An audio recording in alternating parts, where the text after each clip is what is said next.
Welcome to Sihala Derana. Today we are learning Sinhala with the peaceful rhythm of the ocean. Relax, enjoy the view, and let's explore some beautiful Sinhala words together.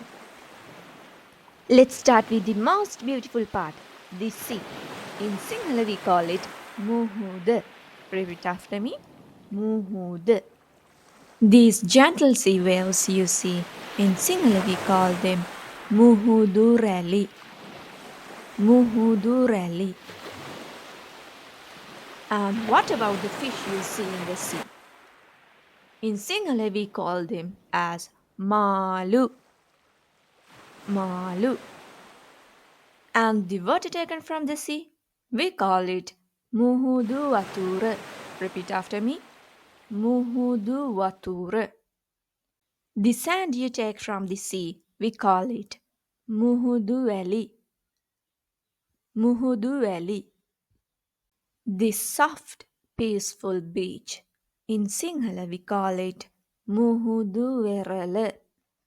Muhuduverale. Did you feel that gentle wind brushing past you? That's the sea breeze.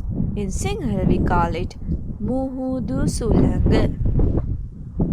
Muhudu Sulanga.